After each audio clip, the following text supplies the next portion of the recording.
With the American Civil Liberties Union, the ACLU shifting their scope with a radical reversal, we must ask ourselves, has this legal advocacy group come under the control of influential money? You might think so now that the ACLU begins to tip its hand. Well, the ACLU became famous over almost 100 years by defending due process and free speech, especially for deeply unpopular people. That long and noble tradition is over now in the name of left-wing solidarity. Growing up in the synagogue in the 50s, we knew that the ACLU had leftist ties, yet still defended civil liberties. An elite group in New York, as Wikipedia puts it, gained control of the ACLU in the 50s. And, as Ted Cruz coins the phrase, with New York values shaping its policies. Is there a common thread here? The ACLU has been running an ad likening Brett Kavanaugh to Bill Cosby, even though they have literally nothing in common. Of course, Kavanaugh has not even been tried. Here it is. We've seen this before, denials from powerful men. I did not have sexual relations with that woman. I've never seen anything like this. I categorically and unequivocally deny the allegation against me by Dr. Ford. America is watching. And as we choose a lifetime seat on our highest court, integrity matters, and we cannot have any doubt. Senator Gardner opposed the confirmation of Judge Kavanaugh. Yet Kavanaugh, with a pristine professional record, is correlated with proven sexual predators. How low can the ACLU go? Fayez Shakir is the ACLU's national political director, and he joins us tonight. Mr. Shakir, thank you for coming on. Hi, Tucker. Thank you. This is a disgusting ad, obviously, but what's so distressing is that you ran it, because this is guilt by association, the very thing the ACLU nobly stood against during, for instance, the blacklist period. Bill Cosby and Brett Kavanaugh have nothing in common, and yet you twin them in order to discredit Kavanaugh. How could you do that? Because a policy shift with a partisan swing arose in 2017 due to a suspected outside influence. That's why. How could you do that as the ACLU? So appreciate your comments, Tucker. The common thread here, of course, is powerful men whose careers were on the line issuing denials about sexual wrongdoing. Just say, I didn't do it, and you're guilty by mere denial. What happened to due process that the ACLU once fought for? It all started with the ACLU's rollout of people power. We at the ACLU believe that one of the strongest sources of our political power are towns and cities across the United States. Towns and cities have constitutional sovereignty, they have constitutional rights of their own, and we believe cities should be cities of resistance to Donald Trump. Construing it as a campaign to take the fight against Trump to the streets, complete with resistance training, the ACLU donned the persona of the mob. Fayez Shakir, former editor of Think Progress, a left-wing agitprop funded by George Soros through its parent, Center for American Progress, directs the ACLU's People Powers Action Groups. His kickoff touted that the ACLU was, quote, building a grassroots army to show up in the streets, unquote. You don't build barracks without bucks. For according to the ACLU itself, George Soros's boots are all over the garrison, with at least $50 million awarded to the ACLU over the past 4 years through his Open Society foundations. Sounds like a hijack. His reaction to the ongoing Kavanaugh confirmation saga. President of the New York Civil Rights Coalition, former vice president of the ACLU, Michael Myers. You saw the ad we played last night, Michael.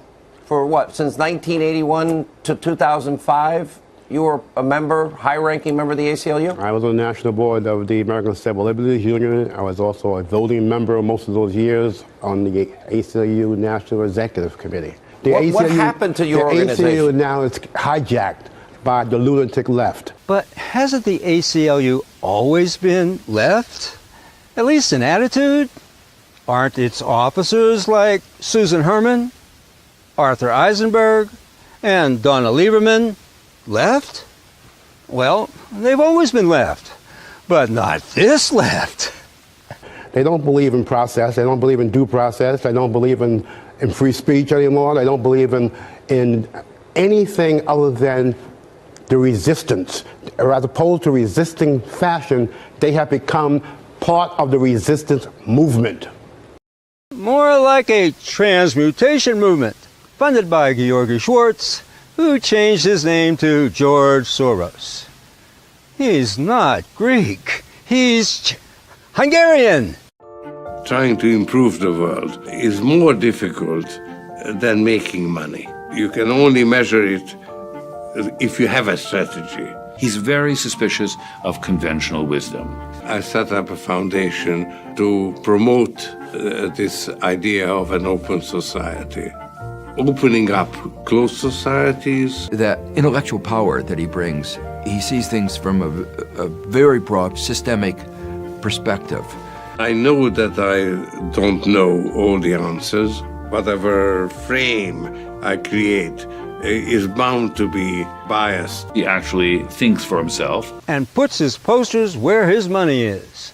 For in the article, George Soros's March on Washington, it was a closed society, cut loose with paid-for posters with the marks of George Soros's money all over them. Something criminal here?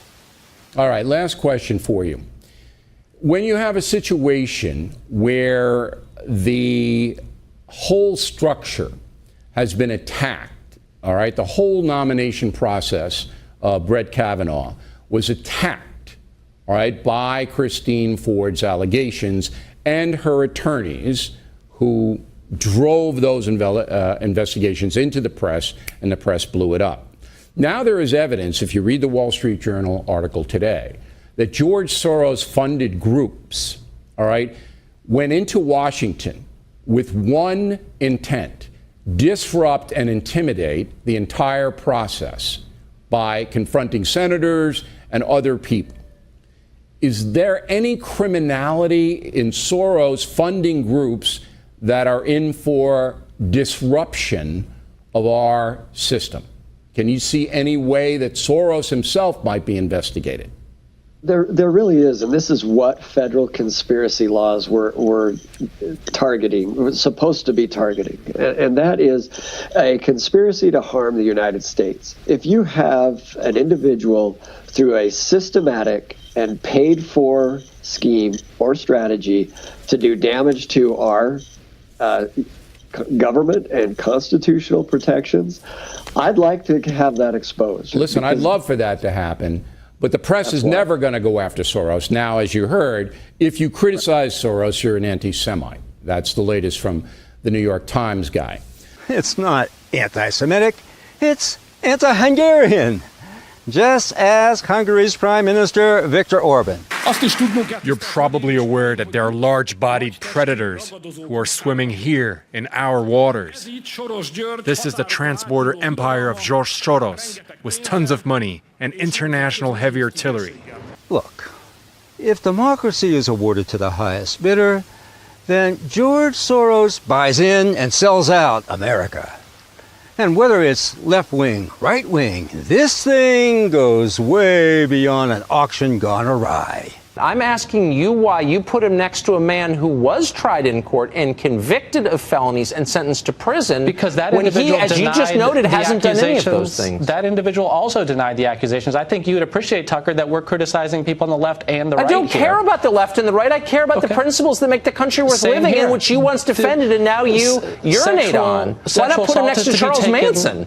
Because Manson didn't pose a threat to the ACLU or George Soros. But those opposing New York values do.